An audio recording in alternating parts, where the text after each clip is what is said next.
Bonjour,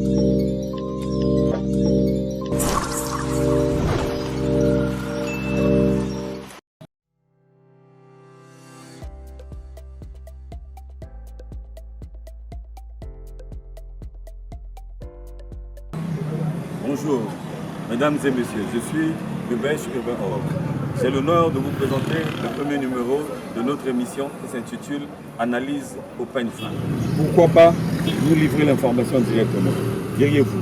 La réponse est toute simple. Aujourd'hui, l'information n'est plus la chasse gardée des professionnels de métier. Avec l'arrivée de l'Internet, nous constatons que chaque internaute peut livrer l'information à qui mieux. Il est donc de bonne loi pour nous autres intellectuels de l'analyser afin de la servir proprement à tout et à tous. Sans plus tarder, suivons cette analyse.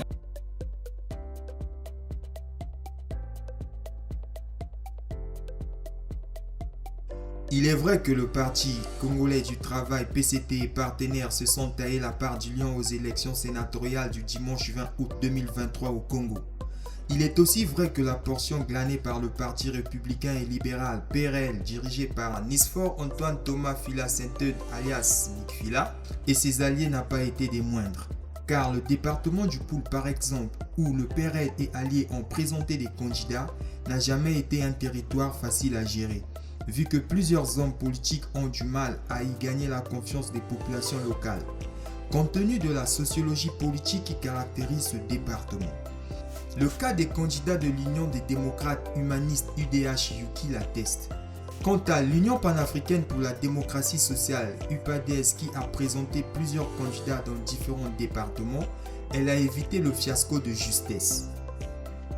En effet, les performances du PCT et partenaires dans l'ensemble étaient plus ou moins attendues, en tenant compte du nombre des conseillers qu'ils avaient obtenus dans la plupart des 12 départements du Congo lors des élections locales de juillet 2022. Voilà pourquoi en 2023, le PCT a obtenu 52 sénateurs tandis que ses partenaires comme le MAR, le RDPS, le Club 2002 Pur, le MDP ont obtenu 9 sénateurs, soit un total réuni de 61 sièges pour la majorité présidentielle sur les 72 du Sénat. Cependant, les performances du PCT du 20 août 2023 n'étaient pas attendues dans le département du Poul où il n'a gagné que 3 sénateurs sur les 6 postes pourvus.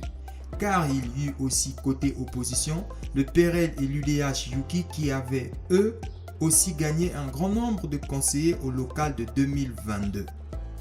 Conséquence, la débâcle générale de l'UDH-UKI dans le cas du département du Poul.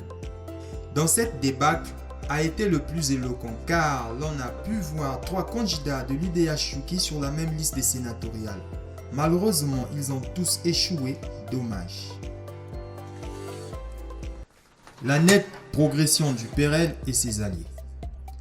Pour sa part, la stratégie mise en place par le PRL et ses alliés sous la conduite de Nick Fila a été plus dynamique. Elle consistait à ne pas positionner plusieurs candidats dans une même circonscription électorale, mais aussi à ne pas engager un candidat là où les chances étaient moindres. À l'exemple du département de Brazzaville, quand bien même le PRL ait eu un siège de sénateur dans la capitale au mandat sortant. Ce qui a permis au PRL et alliés d'obtenir de meilleurs résultats partout où ils ont positionné des candidats, excepté un seul candidat qui n'a pas réussi à atteindre la moyenne requise. Non pas de manière lamentable, il s'agit de Michel Kaya du PRL dans le Kwilu, qui a obtenu 27 voix sur 45 votants. Il lui aura manqué seulement 8 voix pour atteindre cette moyenne requise de 35 voix. Tout compte fait, hormis Michel Kaya qui a perdu de belle manière dans le Kwilu, le PRL a obtenu une sénatrice au Poul, à savoir Madame Clara Rebecca Mundelengolo Nelubienga, qui a gagné 88 voix sur 105 votants. Elle était d'ailleurs la seule femme candidate sur la liste.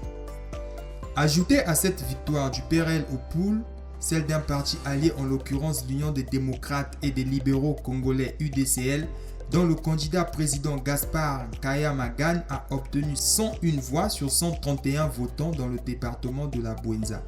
N'eût été le comportement rebelle de Chris Antoine Walembo, le PRL et alliés auraient pu gagner plusieurs sièges de sénateurs.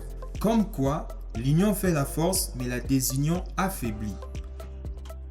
Pour mémoire, Les 6 partis du collège des présidents de la COPAR sont 1.